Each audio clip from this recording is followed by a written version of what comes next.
அனைத்து தொழில்நுட்ப தகவல்களையும் நம்ம மொழியில தெரிஞ்சுக்க நம்ம சேனலுக்கு சப்ஸ்கிரைப் பண்ணிட்டு பக்கத்தில் இருக்கிற பெல் பட்டனையும் அழுத்திடுங்க. தமிழா இணைந்த அனைவருக்கும் வணக்கம். Flipkart மற்றும் Amazon இந்தியாவோட இ-காமர்ஸ் உடைய சேல்ஸில் மிகப்பெரிய பங்கு பார்த்தோம் அப்படின்னா இந்த இரண்டு நிறுவனங்கள் மட்டுமே வந்து வச்சுருக்காங்க, வால்மார்ட் மற்றும் அமேசான். ஸோ வால்மார்ட் வந்து Flipkart இப்போ ரீசெண்டாக பை பண்ணியிருந்தாங்க. ஸோ இந்த இரண்டு அமெரிக்க நிறுவனங்கள் தான் இந்தியாவுடைய இ-காமர்ஸில் ஒரு மிகப்பெரிய பங்கு வந்து இருக்குது. இப்போ பார்த்தோம் அப்படின்னா இந்திய கவர்மெண்ட் புதிய ரூல்ஸ் வந்து வடிவமைச்சிருக்காங்க இந்த இ-காமர்ஸ் பேஸ்டான பிளாட்ஃபார்ம்ஸ்க்காக. இந்த குறிப்பிட்ட ரூல்ஸ் இம்ப்ளிமெண்ட் ஆகும் பட்சத்தில் இப்போதைக்கு நீங்கள் பார்க்குற இ-காமர்ஸ், அதாவது இப்போ இங்கே போய் மொபைல் வாங்குறதோ இல்லை டிவி வாங்குறதோ இந்த மாதிரி நீங்கள் பண்ணுற ஆன்லைனில் பண்ணுற எல்லா விஷயங்களும் கம்ப்ளீட்டாக வந்து மாறப்போகுது. ஸோ இது ஒரு மிகப்பெரிய விஷயமா இருக்க போகுது. ஸோ இதை பற்றின முழுமையான விவரங்கள் தான் இந்த வீடியோவில் நம்ம பார்க்க போகிறோம்.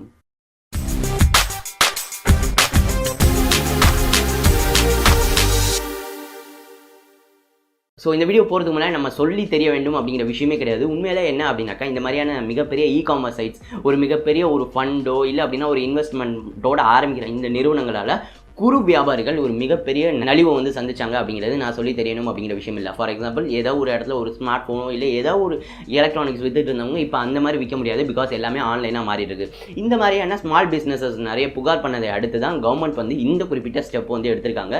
என்ன பண்ணியிருக்காங்க அப்படின்னாக்கா ஆன்லைனுடைய இ-காமர்ஸில் இருக்கிற எல்லா விஷயங்களையும் கொஞ்சம் வந்து கம்ப்ளீட்டாக மாடிஃபை பண்ணுற மாதிரியான புதிய ரூல்ஸை வந்து வடிவமைச்சிருக்காங்க.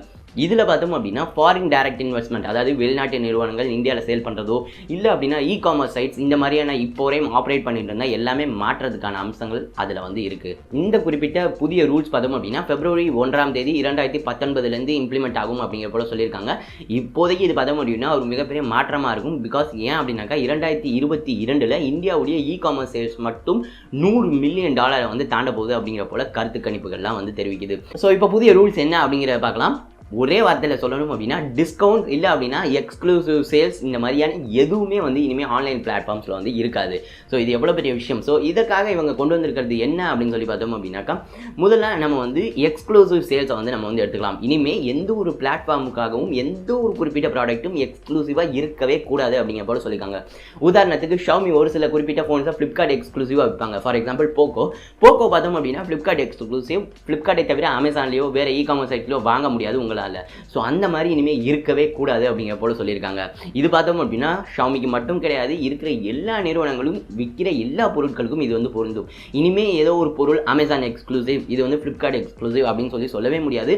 இருக்கிற எல்லாமே எல்லா இ-காமர்ஸ் சைட்ஸ்லையும் அவைலபிலிட்டியில் வந்து இருக்கணும். இது பார்த்தோம் அப்படின்னாக்கா இந்த Flipkart அமேசானை தாண்டி பிராண்ட்ஸுக்கே வந்து ஒரு இது மிகப்பெரிய பிரச்சனை. பிகாஸ் நிறைய பிராண்ட்ஸ், உதாரணத்துக்கு ஷாமியும் ஏசஸும் இல்லை அப்படின்னா ஹானருமே பார்த்தோம் அப்படின்னா அமேசான் Flipkartோட கொலாபரேட் பண்ணி நிறைய ஸ்மார்ட் ஃபோன்ஸை எக்ஸ்க்ளூசிவாக வச்சு அவங்களுக்குமே அங்கே ஒரு அண்டர்ஸ்டாண்டிங்கில் வந்து போயிட்டுருக்கு.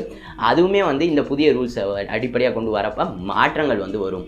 அடுத்த விஷயம், டிஸ்கவுண்ட்ஸ் மற்றும் கேஷ்பேக்ஸ் இனிமேல் இருக்கவே இருக்காது. உங்களுக்கு அனைவருக்கும் மோஸ்ட்லி தெரிஞ்சிருக்கும் ஆன்லைனுடைய இ-காமர்ஸ் ஒரு மிகப்பெரிய பூமை சந்திச்சதுக்கு இந்த இரண்டு காரணம், டிஸ்கவுண்ட் மற்றும் கேஷ்பேக் தான் வந்து காரணம். இது வந்து இருக்கக்கூடாது அப்படிங்கிற போல சொல்லியிருக்காங்க. இது எதனால அப்படின்னாக்கா இந்த குறிப்பிட்ட இ-காமர்ஸ் சைட்ஸ் இந்த மாதிரியான விஷயங்கள் கொடுத்து அட்ராக்ட் பண்ணிடுறாங்க. ஸோ ஸ்மால் பிஸ்னஸஸ் இதனால் பாதிக்கப்படுது. ஸோ அவங்க கொடுத்த புகார் அடிப்படையில் டிஸ்கவுண்ட்ஸ் மற்றும் கேஷ்பேக்ஸ் இனிமேல் இருக்காது அப்படிங்கிற போல சொல்லியிருக்காங்க. கன்சூமர் பாயிண்ட் ஆஃப் வியூவில் இது ஒரு பிரச்சனை தான், பட் ஒரு சில விஷயங்களில் நல்லா தான் இருக்கும். ஃபார் எக்ஸாம்பிள் Flipkart அமேசானுடைய சேல்ஸ் டைம்லலாம் பார்த்தோம் அப்படின்னா நார்மலான விலைக்கே சேல் பண்ணுவாங்க, பட் விலையை கூட்டி டிஸ்கவுண்ட் கொண்டு வந்த மாதிரி குறைப்பாங்க. அந்த பிரச்சனை வந்து இனிமேல் இருக்காது. அந்த ஒரு விஷயத்தில் நல்லது. பட் இந்தியாவுடைய ஸ்மால் பிஸ்னஸஸ் வளரும் அப்படிங்கிறத தாண்டி கன்சூமர் பாயிண்ட் ஆஃப் வியூவில் இது வந்து ஒரு பிரச்சனையாக இருக்கலாம். பிகாஸ் நிறைய டிஸ்கவுண்ட்ஸ் மற்றும் கேஷ்பேக்ஸ் வந்து எதிர்பார்த்து தான் நம்ம நிறைய பேர் வந்து ஆன்லைன் இ-காமர்ஸ் சைட்ஸ்லேயே பை வந்து பண்ணுறோம்.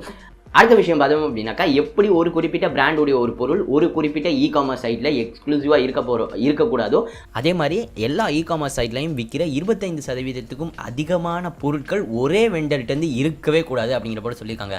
உதாரணத்துக்கு நீங்கள் அமேசான் எடுத்து பார்த்தீங்க அப்படின்னாக்கா Cloudtail, அமேசானே ஒரு பங்குதாரராக இருக்கிற நிறுவனம் தான் Cloudtail அப்படிங்கிறது. ஸோ இந்த மாதிரி Cloudtail அப்படிங்கிற போல ஒரே ஒரு வெண்டர்கிட்டருந்து மட்டும் 25% அதிகமான பொருட்கள் இருக்கக்கூடாது. எல்லா வெண்டர்ஸுக்கும் வாய்ப்பு கொடுக்கணும், எல்லா வெண்டர்ஸ்டையும் பங்குகள் வந்து இருக்கணும், ஒரே வெண்டர்கிட்ட முழுமையானது இருக்கக்கூடாது அப்படிங்கிற போல சொல்லியிருக்காங்க.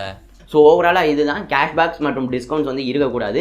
மேலும் ஆன்லைனில் எந்த ஒரு குறிப்பிட்ட பிராண்டுடைய எந்த ஒரு குறிப்பிட்ட பொருளும் எக்ஸ்க்ளூசிவாக இருக்கக்கூடாது. மேலும் இந்த 25 எல்லா பிளாட்ஃபார்ம்லையும் ஸ்ப்ளிட் ஆகணும் அப்படிங்கிற போல சொல்லியிருக்காங்க. இது என்னையை பொறுத்தவரையும் ஒரு நல்ல மூவாக தான் நான் வந்து ஒரு சில விஷயங்கள் அடிப்படையில் பார்க்குறேன். பிகாஸ் ஒரு நாட்டுடைய வளர்ச்சிக்கு இந்த சிறு குறு வியாபாரிகளுடைய வளர்ச்சி அப்படிங்கிறது ரொம்பவே அவசியம். ஆன்லைன் இ-காமர்ஸ் வந்தோன்னே அது எல்லாமே ஒரு மிகப்பெரிய நஷ்டத்தை சம்பாதிச்சிருக்காங்க அப்படிங்கிறது மறக்க முடியாத கருத்து. ஸோ எந்த விதத்தில் வேண்டுமானாலும் எடுத்துக்கலாம். நான் எடுத்துக்கிற விதம் அப்படிங்கிறது அப்படிங்கிறது இது ஒரு பாசிட்டிவான எண்ணிக்கா கூட வந்து இருக்கலாம். மேலும் யூசர் பாயிண்ட் ஆஃப் வியூவில் இது ஒரு மிகப்பெரிய நெகட்டிவ் கிடையாது. ஃபார் எக்ஸாம்பிள் இப்போ போக்கோ வந்து ஃப்ளிப்கார்ட் ஒன்லியாக இல்லாமல் போச்சு அப்படின்னா நமக்கு ஏதாவது நஷ்டமாக கிடையவே கிடையாது. ஸோ அந்த விதத்தில் எனக்கு தெரிஞ்சு இது ஒரு நல்ல முடிவாக தான் நான் வந்து பார்க்குறேன். நீங்கள் என்ன நினைக்கிறீங்க? இந்த குறிப்பிட்ட விஷயம், அதாவது ஆன்லைன் இ-காமர்ஸில் இந்த மாதிரியான ஒரு மாற்றங்கள் வந்து வரப்போகிறத பற்றி நீங்கள் என்ன நினைக்கிறீங்க அப்படிங்கிற கீழே கமெண்ட் பண்ணுங்கள். இந்த வீடியோ பிடிச்சிருந்தா இந்த வீடியோ மறக்காம லைக் பண்ணி பயனுள்ள இருந்துச்சு அப்படின்னா கண்டிப்பாக உங்கள் நண்பர்கள் மற்றும் ஃபேமிலியோட ஷேர் பண்ணுங்கள். பிகாஸ் அனைவருக்கும் இந்த தகவல் தெரியப்படுத்துவோம். ஃப்ளிப்கார்ட் அமேசானில் தான் நம்ம எல்லாருடைய பர்ச்சேசஸும் ரீசெண்டாக இருந்துருக்கு. அதில் ஒரு மாற்றம் அப்படிங்கிறது எல்லாரும் தெரிஞ்சுக்கணும் அப்படின்னு சொல்லி ஆசைப்படுவாங்க. ஸோ மறந்துடாம ஷேர் பண்ணுங்கள். டெக் சாட்டியருக்கு இன்னும் சப்ஸ்கிரைப் பண்ணல அப்படின்னா மறந்துடாம சப்ஸ்கிரைப் பண்ணுங்கள். இந்த நாள் இனிய நாளாக அமையட்டும். நன்றி.